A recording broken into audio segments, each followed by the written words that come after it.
Yeah. Shit. The resistance. Yeah. Know it. That light man. Yeah. Grimy, man.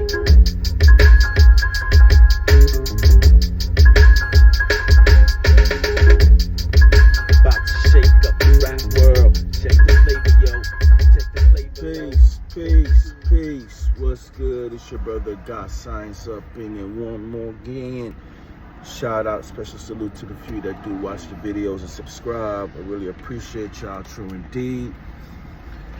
Just wanted to shout out Nas. Yesterday, actually, July 2nd, 27 years ago. 27 years, believe that. 27 years ago, it was written, dropped. And I was actually gonna make the video yesterday, but I had so much stuff to do. But shout out to that Nas. And story about that album, it was written, which was the follow-up to Illmatic. When Illmatic dropped, which is like a perfect album, you know what I'm saying? And I heard that Trackmasters was producing it. I slept on it. I'm not even gonna front. My older brother actually got the album, and he was playing it, and I don't know, at that time I was stuck on some other type of album. I was such a Def Squad head and a Wu-Tang head. I probably was on one of those albums, but anyway, it dropped, and he just kept telling me, he's like, yo, this Nas album is dope. I'm like, and for some reason, that's, you know, it could just be our, you know, ignorance, because it's not the same.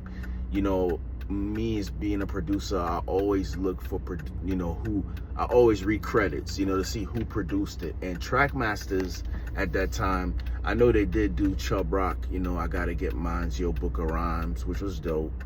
You know, Red Hot Lover Tone, I knew about him being an MC before he started into production. But, you know, they wasn't really known for like the hard, you know what I'm saying? So I was just like, you know, I'm thinking what this album's gonna sound like. And I remember I was like, F it, let me go pick it up.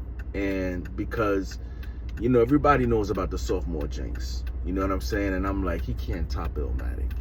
And there was no Pete Rock around. There wasn't no, you know, I know Mobb Deep you know, did some production on it, but there wasn't no, you know, Large Professor. So I was just like, you know, what is gonna sound like? And to my surprise, when I bought the album, you know, first off, let me just say, I think that's, you know, it was written as some of Trackmaster's best production ever.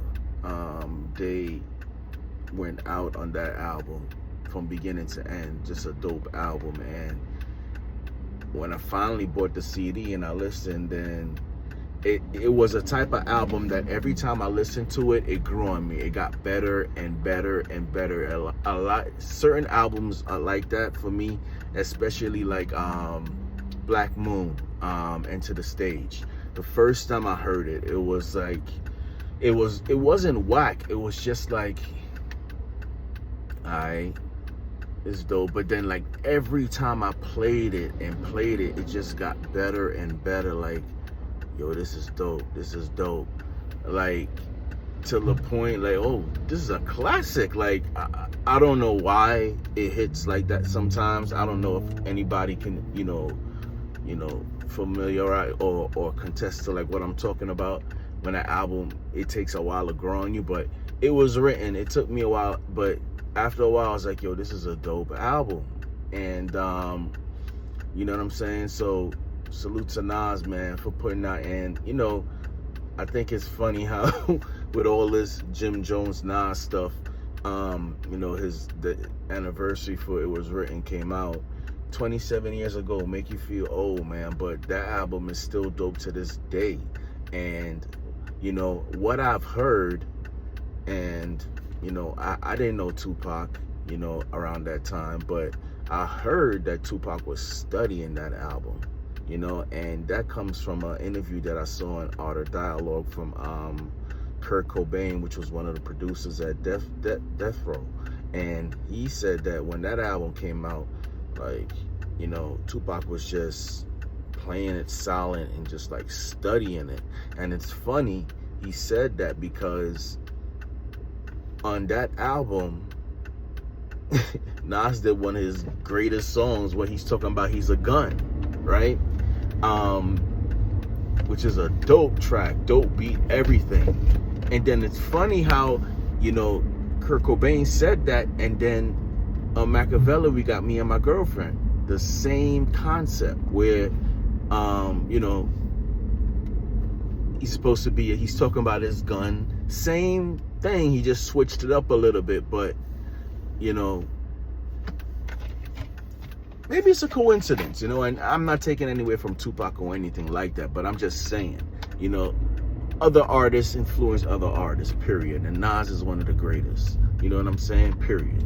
So if he did, you know, that doesn't make him any less of a legend or anything like that. I'm just saying it makes sense, because when I heard that song on It Was Written, I was like, damn, yo, he broke that down ill. So, and he stepped up a notch with the lyrics and It Was Written, you know what I mean? Black Girl Lost was my song, man. That was my song. I think that was produced by LES, but that was my song. The beat, the topic he was talking about, it was just my song, man. And dope album, man. So if you haven't heard It Was Written, which I don't think any real hip hop head, well, there's always, you know, there's always somebody new, or the youngins. If you see this video and you think Nas is not irrelevant or what he has done for hip hop, go listen to It Was Written. You know what I mean? Go put it in and tell me what you think. You know, like I said, not all these young kids out here, you know, like my son, like I said, my son listens to Tribe Called Quest. He listens to Wu-Tang because I play it. And then he comes around asking questions. Why you playing that old school hip hop? But that sound good, man. And then I'm playing my shit. And then he'll come to me and like, yo, you know that Midnight Marauders album? It's kind of dope. I like it. And he's 20, you know what I'm saying? So he'd be on that. Some of the songs that he'd be playing, I'd be like, oh my God. But, you know, anyway, salute to Nas, 27 years.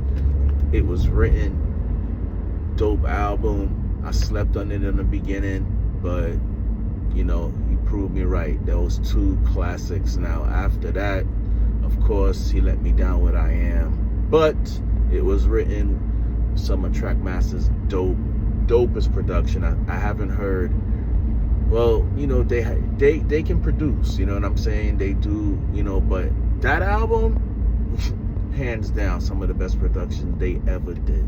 So salute to Trackmasters, salute to Nas, and God Science, man. I'm out. I'm still gonna be talking about 1993. Now, I was gonna do 1993, the year of hip hop, because it was such an inspiring year for me, and a lot of albums came out. But I also threw in 94 because 94 also you had like Scarface, The Diary, not The Diary, Scarface album, I forgot the title, came out. A lot of good albums came out in 94 also. Of course, one of my favorites, There's a Dark Side. So I put the 2 years together, but it's a lot of albums that dropped at that time. I don't think there was much more of a creative time. Of course, the whole 90s, but a year where just Gang Starr dropped, you know, Hard to Earn, a lot, Wu-Tang, a lot of albums dropped, and it changed the landscape of hip-hop. So I'm going to be talking about that, man. But anyway, thank you guys for watching. If you made it this far, I appreciate y'all. Like the video. Tell me what you think about It Was Written when you first heard it. Did you think it lived up to, you know, Illmatic or not? Of course it doesn't live up to that, but it's a dope album. It's a dope, there ain't no sophomore jinx on that one. You know what I mean? Anyway, Torian, I'm out. Peace.